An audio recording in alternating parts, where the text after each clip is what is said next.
என் நெஞ்சில் குடியிருக்கும்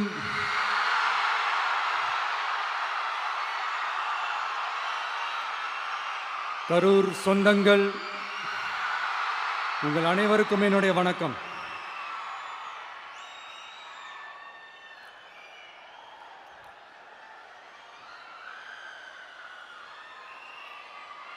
ஒரு மனுஷன் லைஃப்பில் எவ்வளோ பெரிய ஒரு உயரத்துக்கு போனாலும் மனசளவில் சில வலிகள், காயங்கள் அதை மறக்க முடியாது இல்லையா? எல்லார் லைஃப்லேயும் அப்படி தான், நமக்கும் அப்படி தான். நிறையா வலிகள், காயங்கள் எல்லாத்தையும் தாண்டி தான் வந்திருக்கிறோம். ஆனால் எல்லாத்தையும் விட ரொம்ப ஜாஸ்தியான அந்த வலியும் அந்த காயமும் எனக்கு அந்த கரூர் சம்பவம் தான்.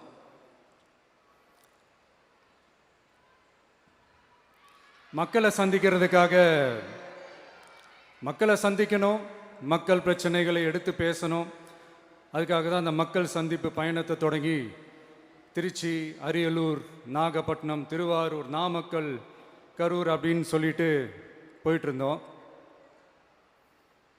அரியலூரில் அந்த மீட்டிங் முடிச்சுட்டு பெரம்பலூர் போகிறதுக்கு முன்னாடி அந்த பெரம்பலூர் போலீஸ் எங்களை அலர்ட் பண்ணாங்க. சரிங்க, கூட்டம் கொஞ்சம் ஜாஸ்தியாக இருக்குது, லேட் ஆகிடுச்சு, வராதிங்க அப்படின்ட்டு.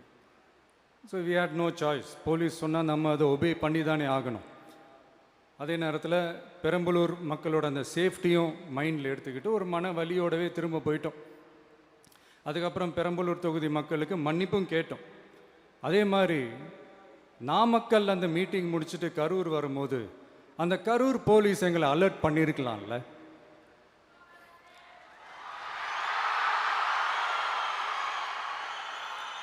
இல்லை சார், இங்கே எதிர்பார்த்ததை விட கொஞ்சம் கூட்டம் அதிகமாக இருக்குது, கண்ட்ரோல் பண்ண முடியல, வராதிங்க. அண்ட் போலீஸ் நினச்சா அவங்க அந்த மீட்டிங்கே கேன்சல் பண்ணலாம். ஏதோ தப்பாக இருக்குது, ஏதோ தப்பாக தோணுது அப்படின்னு நினச்சிட்டாலே they have all the rights to cancel the meeting. எங்ககிட்ட கேட்கணும்லாம் ஒன்றும் அவசியமே கிடையாது. ஆனால் அதையெல்லாம் எதுவுமே செய்யாமல் அந்த ஹைவேல இருந்து அந்த ஸ்பாட்டுக்கு போலீஸே எங்களை உள்ளே கூட்டிகிட்டு வந்து விட்டு அந்த நாடகம்லாம் இருக்குது பாருங்க.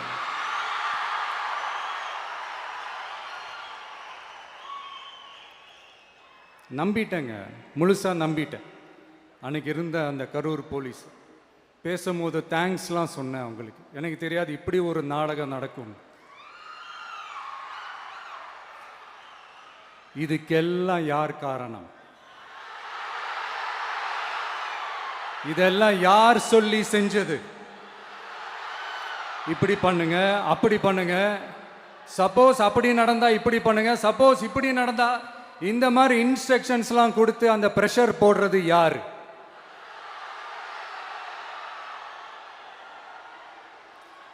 அந்த சம்பவத்தில் நம்ம யாரெல்லாம் இழந்திருக்கோம் தெரியுமா? ஒரு டிவியில் என் படமோ பாட்டோ வந்துச்சுன்னா, அம்மா விஜய் மாமா, அம்மா விஜய் மாமா அப்படின்னு சொல்லி அவங்க அம்மா கிட்ட சிரிச்சுக்கிட்டு அந்த டிவி ஸ்க்ரீனை போய் தொட்டு முத்தம் கொடுத்துக்கிட்டு என் அக்கா தங்கச்சிங்களோட தங்க பிள்ளைகளை இழந்திருக்கோம்யா.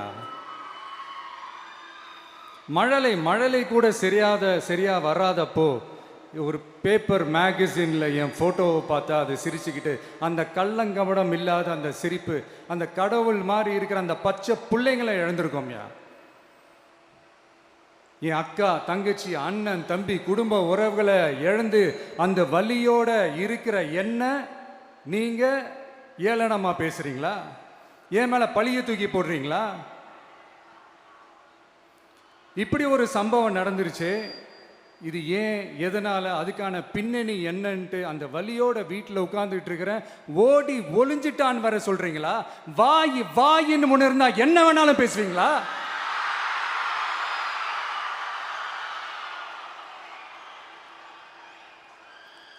மக்களே, நான் உங்களையே கேட்குறேன், அன்றைக்கி அத்தனை க்ரௌடு இருந்துச்சு, அந்த க்ரௌடுக்கு தகுந்த மாதிரி போலீஸ் பாதுகாப்பு கொடுத்தாங்களா? இந்த இடத்தை எடுத்துக்க சொல்லி நாங்கள் தான் சொன்னோம்னு ஒரு போலீஸ் ஆஃபீஸர் பேட்டி கொடுக்குறாரு, அதுக்கு என்ன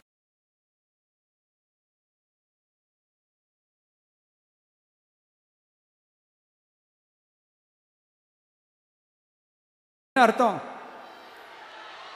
இவ்வளோ வலி, இவ்வளோ காயங்கள் கொடுத்துட்டு பழியை தூக்கி நம்ம மேல போட்டுட்டு அதுல ஒரு அரசியல் ஆதாயம் தேடுறீங்களேயா? இதுல வாய் கூசாம சட்டசபையில ஸ்டாலின் சார் நம்ம மேல திருப்பி விட்டு அங்க ஒரு அரசியல் செய்றாரு. அதுக்கு என்ன அர்த்தம்? நமக்காக வந்திருக்கிற மக்களை காக்க வைக்கிறதுக்கு நான் ஒன்றும் ஆதாயம் தேடுற அரசியல்வாதியெல்லாம் கிடையாது. மக்களுக்காக அரசியலுக்கு வந்தவன் இந்த விஜய். எனக்காக எல்லாமும் கொடுத்த என் மக்களுக்காக எல்லாத்தையும் விட்டுட்டு மக்களுக்காக மட்டுமே அரசியலுக்கு வந்தவன் இந்த விஜய். அவங்களுக்காக நன்றி கடன் செலுத்துறதுக்காக மட்டுமே அரசியலுக்கு வந்தவன் இந்த விஜய். உங்களுக்கு தான் இந்த விஜயை பத்தி நல்லா தெரியுமே. ஆனா நம்ம எல்லாருக்குமே இத்தனை வலிகள் காயங்கள் கொடுத்தவங்களுக்கு இந்த 2026 தேர்தலில் தக்க பதிலடி கொடுத்துட்டீங்க. ஆனா அது மட்டுமே பத்தாது மக்களே, அது மட்டுமே பத்தாது. காலகாலத்துக்கும் எழுந்திருக்கவே முடியாத அளவுக்கு நிரந்தரமான ஒரு பதிலடியை நீங்க கொடுத்துக்கிட்டே இருக்கணும்.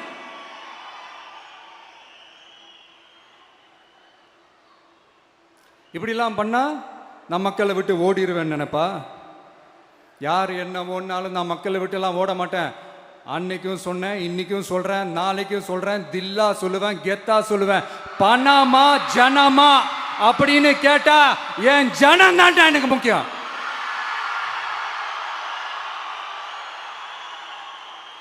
மக்களே, உங்களை விட எனக்கு இந்த காசு பணம் முக்கியமா என்ன? இவ்வளோ குறைகள் நம்ம மேல சொல்றாங்களே, இப்ப நான் சொன்ன மாதிரி அவங்களால ஓப்பனா சொல்ல முடியுமா? அந்த தில்லு இருக்கா, திராணி இருக்கா?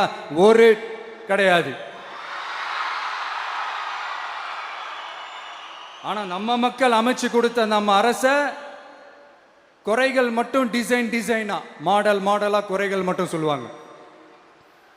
ஒவ்வொரு டிபார்ட்மெண்ட்லயும் அந்த பார்ட்டி ஃபண்ட், அந்த கட்சி நிதின்ற பேர்ல அடிக்கிற கொள்ளையெல்லாம் இந்த தீய சக்தியா இருக்கட்டும், தீந்து போன சக்தியா இருக்கட்டும், ரெண்டு பேரும் மாறி மாறி இதே தான் செஞ்சிட்டு இருக்கிறாங்க.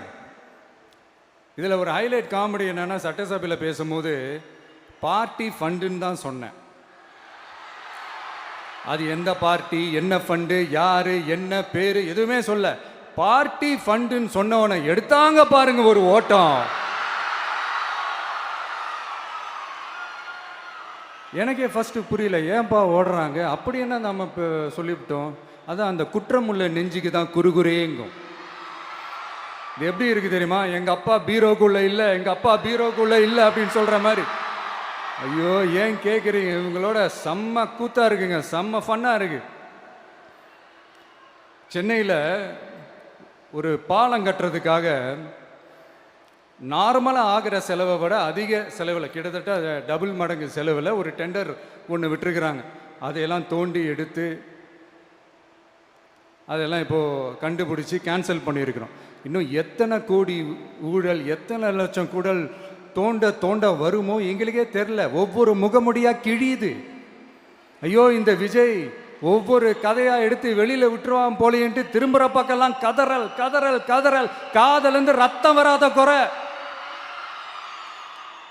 ஆமாம், இப்படி ஊழல்லே ஊறி போனவங்க இப்படி தான் இருப்பாங்க. இந்த 50-55 நாட்களில் அங்கே செஞ்ச சில விஷயங்கள்லாம் சட்டசபையிலே எடுத்து சொன்னேன். பட் இங்கே ஒரு சில விஷயங்கள் சொல்லணும்னு நினைக்கிறேன். இந்த மின்சாரத்துறையில் இதுக்கு முன்னாடி போட முடியாமல் இருந்த அந்த பதவி உயர்வை இப்போ தான் எங்களால் போட முடிஞ்சுது. அதுக்காக ஒரு அக்கா அழுதுகிட்டே ஒரு நன்றி சொன்னாங்களே, அதெல்லாம் உங்கள் கண்ணில் படாது அந்த வீடியோலாம், குறை சொல்கிறவங்களுக்கு. அடுத்து லஞ்சம்லாம் ஒழிக்க முடியாது, ஊழல்லாம் ஒழிக்க முடியாது, அதெல்லாம் பிளட்டிலே ஊறி போய் இருக்கு அப்படின்னு சொன்னவங்க போய் ஒவ்வொரு கவர்மெண்ட் ஆஃபீஸாக பாருங்க. ஒரு பைசா லஞ்சம் இல்லை, ஒரு பைசா ஊழல் இல்லை. வேலையெல்லாம் சும்மா டக்கு டக்கு டக்குன்னு நடக்குது.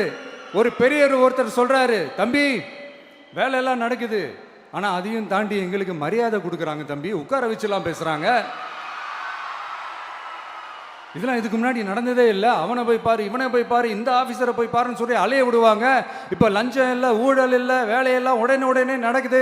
மக்கள் அப்படி ஒரு பெருமூச்சு ஒன்று விடுறாங்க. அதை பார்த்து நமக்கு அப்படி ஒரு ஹாப்பினஸ்.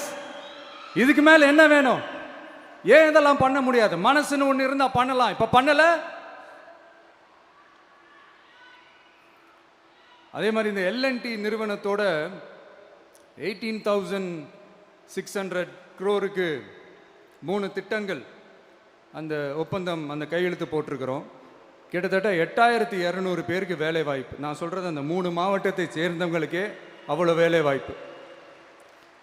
குறுவை சாகுபடிக்காக 134 கோடியில் அந்த சிறப்பு தொகுப்பு திட்டம் அறிவிச்சிருக்கிறோம் நம்ம விவசாயிகளுக்காக. இப்போவும் சொல்கிறேன், நம்ம விவசாய பெருமக்களே, உங்களோட இந்த அரசு கூடவே நிற்கும்.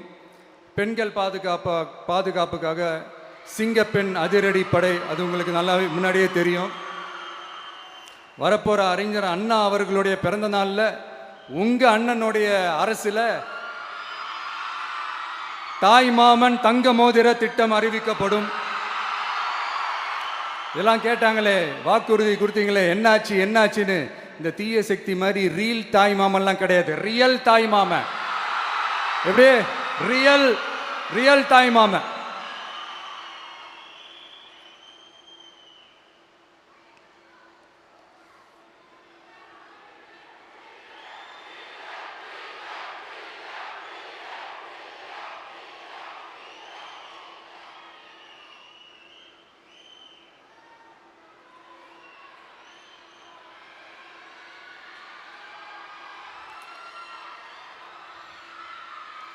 இந்த தீய சக்தியை பற்றி, அவங்க நிர்வாகத்தை பற்றி ஒரு வெள்ளை அறிக்கை ஒன்று வெளியிட்டோம்ல, அது ஷார்ட் அண்ட் ஸ்வீட்டாக சொல்லணுன்னா, ஒரு ஓட்டை பாத்திரத்துக்குள்ளே தண்ணி ஊற்றிக்கிட்டே இருந்திருக்கிறாங்க.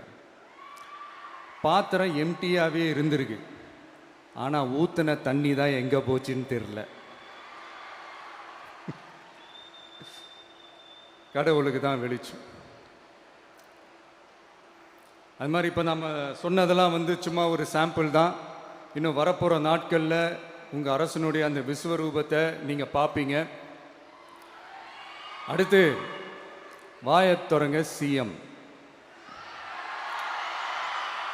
அடாடா, உங்கள் சிஎம் நெஞ்சிலேயே குத்திட்டு வந்தீங்க பாருங்க, அதெல்லாம் வேற லெவல். பேசுங்க பேசுங்கன்றீங்க, பேசுனா எந்திரிச்சு ஓடிடுறீங்க. இனிமேல் பேச ஆரம்பிக்கிறதுக்கு முன்னாடி என்ன பண்ணணும் அப்படின்னா, ஒரு நண்பர் ஒருத்தர் சொன்னார், மாண்புமிகு பேரவைத் தலைவர் அவர்களே, எல்லா டோரையும் இழுத்து லாக் பண்ணுங்க அப்படின்னு சொல்லிட்டு தான் பேச்ச ஆரம்பிக்கணும் போல் இருக்கு. ஏன்னா பேசிட்டு இருக்கும் போதே எந்திரிச்சு ஓடிடுறாங்க. 5 நிமிஷம் பேசினதுக்கே குளத்தூர்ல கொத்து பரோட்டா போட்டாங்க. இதுக்கு மேலே பேசினா மொத்தமாக முடிஞ்சிடும், பார்த்துக்கங்க. நாம் அரசியல் பேசினா விஜயெல்லாம் அரசியல் பேசலாமா அப்படிங்கிறது. சரிப்பா, நமக்கு எதுக்கு வம்பு, நம்ம பாட்டுக்கு நம்ம வேலையை பார்ப்போம், எதுக்கு அவங்கள பற்றி பேசிக்கிட்டு அப்படின்னு இருந்தால் விஜய்க்கு அரசியலே பேச தெரில அப்படிங்கிறது. இப்படியே மாறி மாறி மேகதாது அணையை பற்றி என்ன தெரியும், விஜய் அதை பற்றி பேசலை. இப்படி நம்ம அரசியலுக்கு வந்ததுலேருந்தே ஒரு கூட்டம் குறை மேலே குறையா சொல்லிக்கிட்டு, பாட்டுக்கு பாட்டு கச்சேரி எங்களுக்கும் பண்ண தெரியும், பண்ணலாமா? இந்த மேகதாது அணை சம்பந்தமான அந்த வழக்கில் தமிழ்நாட்டோட பெட்டிஷனை சுப்ரீம் கோர்ட் எப்போ ரிஜெக்ட் பண்ணுச்சு? அப்போ யார் ஆட்சியில் இருந்தா? ஏன் ஒழுங்காக வாதாடல? நீங்கள் ஒழுங்காக வாதாடி இருந்தீங்கன்னா அதை ரிஜெக்ட் பண்ணியிருக்க மாட்டாங்கல்ல. ஏன் ஸ்டாலின் சார் வேணும்னே விட்டுட்டாரா? ஏன் இப்படிலாம் கேள்வி கேட்கலாமா? இப்படிலாம் கேள்வி கேட்டால் தான் மேகதாது அணையை பற்றி பேசுனதா அர்த்தமா? ஏன் அந்த ஸ்டேட்டு சிஎம் பேசுகிறாரு, நீங்கள் ஏன் பேசலை அப்படின்னா, நம்ம ஸ்டேட்டோட உரிமையை எங்கே நிலைநிறுத்தணுமோ அதுக்காக வேலை பார்க்குறது மட்டும்தான் முக்கியம். சும்மா சவால் விட்டுக்கிட்டு சீண்டிப்பார், நான் யார் தெரியுமா, தொட்டுப்பார், இப்படிலாம் பேசிக்கிட்டு இருந்தால் வேலைக்கு ஆகாது. சும்மா பேசி பேசி பிரச்சனையை வளர்த்துக்கிட்டு யார் மேலேயாவது பழியை தூக்கி போட்டுட்டு அப்புறம் மக்களை அம்போன்னு தெருவில் விட்டுட்டு இப்படி தான் ஒரு அரசியல் பண்ணணும்னா அந்த அரசியல் நமக்கு தேவையும் இல்லை, அதை நம்ம செய்யவும் போகிறதில்ல. Talk less work more mode தான், அதுதான் நம்ம பாலிசியே. அதனால தான் சட்டசபையில் அந்த அரசினர் தீர்மானம்னு சொல்லி ஒன்று கொண்டு வந்தோம். அது எப்படி டு டேக் இட் ஃபார்வர்ட், எப்படி கொண்டு போகணுமோ அதை சரியாக செய்வோம். சென்ட்ரல் கவர்மெண்ட்லேருந்து அந்த டீலிமிட்டேஷனை திரும்ப கொண்டு வர போகிறதா ஒரு பேச்சு ஒன்று அடிபடுது. யார் என்ன டீலிமிட்டேஷன் கொண்டு வந்தாலும் தமிழ்நாடு அது ஒத்துக்காது. நமக்கான இடத்த யாரும் பறிக்கவும் முடியாது, அது பறிக்கவும் விட மாட்டோம். இப்படி நாம் இருக்கும்போது இந்த தீய சக்தி திமுக எங்கே போய் நிற்குது, யார் கதவை தட்டிக்கிட்டு நிற்குது, அது உங்களுக்கே நல்லா தெரியும். மக்களே, இந்த தீய சக்தியும் தீந்து போன சக்தியும் வேற வேறலாம் இல்லை, கூட்டு கலவாணிங்க.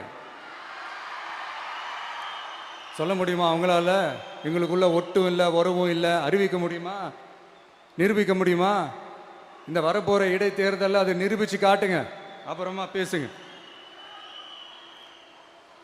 மக்களை, என் மனசை விட்டு கரூர் எப்பவும் நீங்கவே நீங்காது. நமக்கு ஏற்பட்ட வேதனையான சம்பவத்தை, நமக்கு எதிராக நடந்த சதிய சூழ்ச்சிய இனி வர்ற ஜென்ரேஷனும் அவங்களுக்கு தெரியப்படுத்தணும்ல. அதுக்காகவே இனி ஒரு அரசியல் சதிய, அரசியல் சூழ்ச்சிய யாரும் யோசிக்கவே கூடாதுன்றதுக்காகவே கரூர்ல ஒரு நினைவு சின்னத்தை நம்ம டிவிகே சார்பா அமைக்கப்படும் அப்படின்றத அறிவிக்கிறோம். அப்புறம் கரூர்ல இருந்து ஒட்டுமொத்த தமிழ்நாட்டு மக்களுக்கும் சொல்றேன், உங்க டிவிக்கு அரசு உங்களுக்காகத்தான் உழைக்கும். அடிப்படை வசதிகளை முதல்ல நிறைவேற்றணும். ஒரு பக்கம் நிதி நிலைமையை சரி செஞ்சுக்கிட்டே, இன்னொரு பக்கம் அப்படியே நாம் சொன்னதில் ப்ரையாரிட்டி பார்த்து ஒவ்வொன்றா படிப்படியாக நிறைவேற்ற ட்ரை பண்ணுவோம். இது எப்பவும் உங்களுக்கான அரசாக தான் இருக்கும். இந்த விஜய் உங்கள் விஜயாக தான் இருப்பான். நீங்கள் உரிமையோட உங்கள் கவர்மெண்ட்டை நீங்கள் அணுகலாம். இந்த தீய சக்தி ஆட்சி முடிஞ்சு பொட்டிக்குள்ளே போனதுலேருந்து என்னென்னமோ பண்ணுறாங்க, இது ஏதோ பேசுகிறாங்க, சோஃபாங்கிறாங்க, வாஷிங் மிஷினுங்கிறாங்க. இந்த அரசியல் வியாபாரம் பண்ணுறதுக்கான அந்த வெண்டிங் மெஷினே அவங்க தான். யார்? இந்த திமுக. இதில் நம்மளை பார்த்து வாஷிங் மிஷினுங்கிறாங்க. எலெக்ஷனில் ஓட்டுக்கு காசு கொடுக்குற அந்த கலாச்சாரத்தையே, அந்த கல்ச்சரை அடித்து நொறுக்கி இருக்கிறோம். எலெக்ஷன்லேயே அப்படி வேலை பார்த்தோம் நாம. நமக்கு எதுக்கு இந்த குதிரை, கழுதை, ஒட்டக பேரெல்லாம்? மக்களின் பக்கம். அப்படி இருக்கும்போது நமக்கு எதுக்கு இந்த பேரெல்லாம்? இந்த திருட்டு திமுக ஆட்சியை வச்சுக்கிட்டு ஊரடிச்சு ஒலையில போட்டு இந்த கொள்ளையை அடிச்சதுனால தான் உங்க கரூர் கம்பெனி ஓனர் ஒருத்தர் எங்க எங்க இருக்காருன்னே தெரியாம ஓடு ஓடு ஓடு ஓடு ஓடு ஓடு ஓடு ஓடு வராம் பாரு வேட்டக்காரன் ஓடினே இருக்கிறாரு. இன்னொருத்தர் ஃபாரின்ல போய் ஒளிஞ்சுக்கிட்டார். ஃபாரின் ஸ்டாலின் சார்ன்னு நினைச்சிட போறீங்க, அவர் இல்லை. எனக்கு எப்பவுமே ஸ்டாலின் சார் மேல ஒரு தனி பாசம் ஒன்று உண்டு. அவர் கிடையாது, இவர் வேற. சிங்கப்பூருக்கு செக்கப்புக்கு போனார்ல அவரு. இன்னும் தோண்ட தோண்ட எத்தனை பேர் மாட்ட போறாங்களோ தெரியல. உங்ககிட்ட யாராவது லஞ்சம் ஏதாவது கேட்டாங்கன்னா கொடுக்க முடியாது சொல்லுங்க, நான் இருக்கேன் உங்களோட. அப்படியே யாராவது ஃபோர்ஸ் பண்ணாங்கன்னா இது எங்க மகன், எங்க புள்ள, எங்க அண்ணன், எங்க தம்பி, எங்க விஜய், எங்க விஜயோட ஆட்சின்னு ஸ்ட்ராங்கா சொல்லுங்க. மக்களை, நீங்க கூட இருக்கும் போது லஞ்ச ஊழல் மட்டும் இல்லை, அதிகாரத்தை வச்சு ஆட்டம் போடுற யாரா இருந்தாலும் அடங்கிடுவாங்க. இந்த கடமை, கண்ணியம், கட்டுப்பாடுன்ட்டு ஒரு காலத்தில் கொள்கையோடு இருந்த கட்சியெல்லாம் இன்னைக்கு எப்படி இருக்கான்னு உங்களுக்கே தெரியும். அதாவது இந்த டிவிகே கட்சியோட தலைவரை எதிர்க்கிறதுல ஒரு நியாயம் இருக்கு. ஏன்னா உங்க பொழப்புல மண்ணள்ளி போட்டான். என்ன இந்த ஊழல் லஞ்சம்லாம் பண்ண மாட்டேன்னு சொல்லி உங்க அரசியலை ஒரு தெருமுனைக்கு கொண்டாந்து விட்டான். மக்கள் வேற அவனை தான் நம்புறாங்க. ஸோ இந்த விஜயை எதிர்க்கிறதுல ஒரு அரசியல் நியாயம் இருக்குது, அது புரிஞ்சுக்கலாம். ஆனால் இன்னைக்கு இந்த விஜயை மக்கள் ஓட்டு போட்டு ஜெயிக்க வச்சு ஒரு தீர்ப்பை கொடுத்து மக்களுக்காக வேலை செய்யறதுக்காக முதலமைச்சராக உட்கார வச்சிருக்கிறாங்க. என்னமோ இன்னமும் நீங்க தான் ஆட்சியில் இருக்கிற மாதிரி விஜய் கரூருக்கெல்லாம் போகக்கூடாது, விஜய் இங்க போகக்கூடாது, அது செய்யக்கூடாது, இது செய்யக்கூடாதுன்னு எனக்கு புரியலையே. ஆட்சியில் இருக்கும் போது தான் இவ்வளோ கட்டுப்பாடெல்லாம் போட்டீங்க, எஸ்ஓபிஸ்லாம் போட்டீங்க, ஸ்டாலின் சார் ஆப்ரேட்டிங் ப்ரொசீஜர்லாம் போட்டீங்க. இப்போவும் அதே பண்ணிட்டு இருந்தீங்கன்னா என்ன சார் நியாயம்? இல்லை, நான் தெரியாம தான் கேட்குறேன். இன்னும் கனவுலையே இருக்கிறீங்களா? முதல்ல முழிச்சு வாங்க, ரியாலிட்டிக்கு வாங்க. உங்கள் ஆட்சியெல்லாம் வீட்டுக்கு போய் டிவிக்கேன்னு ஒரு ஆட்சி வந்து ரொம்ப நாள் ஆச்சு. ஒழுங்கா படி என்று சுப்ரீம் கோர்ட் ஓங்கி மண்டேலியே நறுக்கு நறுக்கு நறுக்கு என்று செம்மட்டியாலே அடிச்சும் இந்த திமுக முழிச்சிக்கல அப்படின்னா அப்போ கொஞ்சம் கஷ்டம்தான். வெற்றி தோல்வியெல்லாம் அரசியலில் சகஜம் சார்.